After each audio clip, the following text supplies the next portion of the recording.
She glared at Hot for the first time. Hot blinked. Only now he saw that Sophie wasn't glaring at him, but at the scream on his neck, as if her entire monologue had been delivered for his benefit. She fluttered it over to the settee. Now let's find something appropriate for church. Hot stepped in her path. Sophie, what am I doing here? Sophie locked eyes with him. First of all, it's Mistress Sophie, since you are my steward now. Second, I don't know what you are doing other than idling about in poor-fitting pajamas and smelling like a gorilla, but what you're supposed to be doing is helping me prepare for my first wedding event.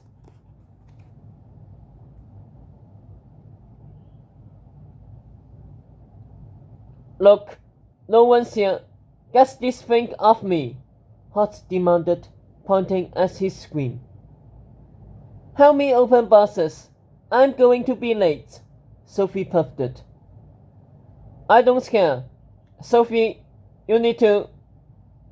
Sophie shot a pink spark past Hot's ears with her lead finger, and the scream on his neck swiveled towards the door, just long enough for Sophie to mouth as Hot. It can't hear. He swallowed. How about this? Sophie said brightly, holding up a brilliant blue sari singed with peacock feathers. It'll make the blessing feel more worldly. 8 gold screams tore through it like arrows, ripping it to shreds. Sophie and Hot spun to see Japheth enter in the gold and blue suit he had worn at Ryan's coronation, before the 8 gold screams circled back and fused into his suit. Ryan's twin had a black eye, gashes in his forehead and cheeks, and there were several whips in his shirt, bloody skin exposed underneath.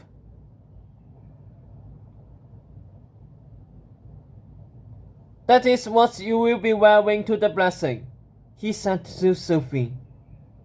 Sophie followed his eyes to the fireplace, where a prim, ruffled white frock lay over the cold coals. Sophie recoiled in shock. That is what you will wear every day, said Japheth. That is your uniform. And if you choose to desecrate my mother's dress again, I will desecrate you in precisely the same manner. Sophie's eyes were still on the dress. But I burnt it. 2 ashes, why's there? There was nothing left. How can it be back?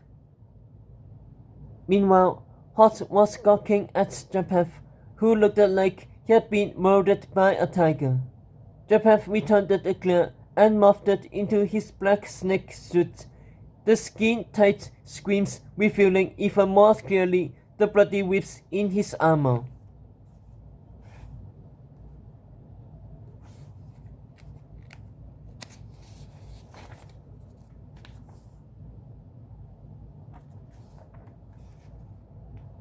Protest to support statues, he explained it.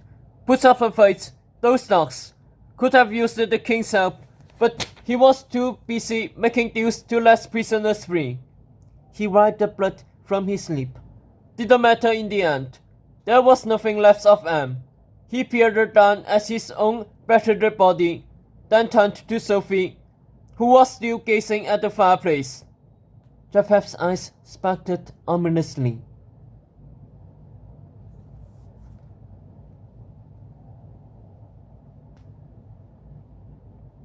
Like it's never happened, he said. He made a sharp move from the princess. Sophie saw him coming.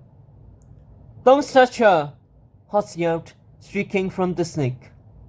Japheth seized Sophie's palm and slid it open with a scream before he smeared her hand over his chest and face in a single move. Hot froze shell-shocked. The snake quivered. He tilted his head back in pain, his jaw flashing, as Sophie's blood spread over his wounds and magically healed him, his face and body restored. Hot swallowed a shake. "Now, then, how about the tea?"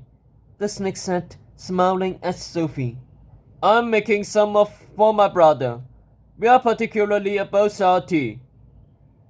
Sophie stared at him.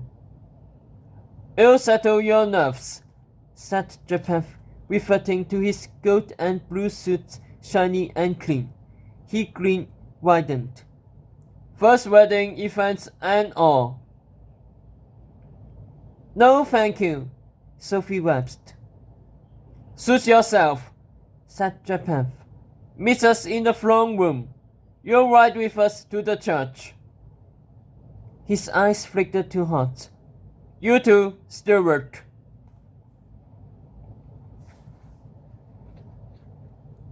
Japheth strode out of the room, and as he did, a last scream floated off his suit, decorated high in the air, and harpooned through Madame Coulthard's garment bags, up and down, right and left, sinking and sinking until they were shot through with holes.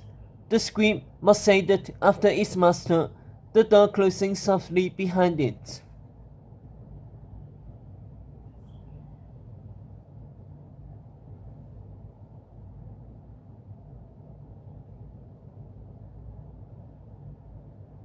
Silence filled the queen's chamber.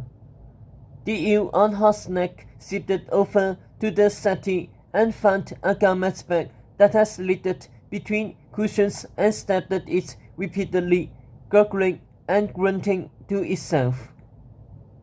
Slowly, Hot turned to Sophie, who stood in the center of the room, her palm cut open, dripping blood onto her bathrobe.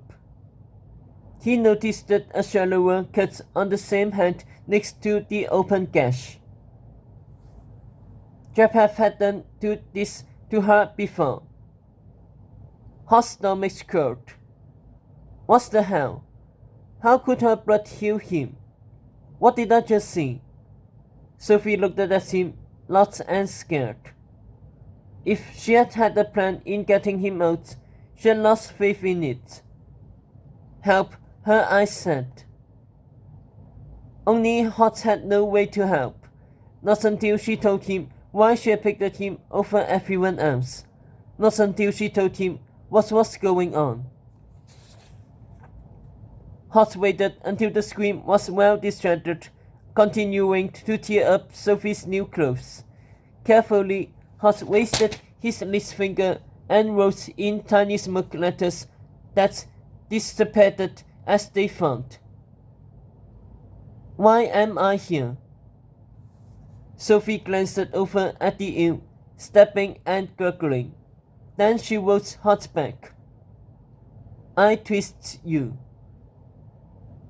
At first, he didn't understand. But then he did. Sophie had waited her whole life for love. "Someday, my prince will come," she had whispered.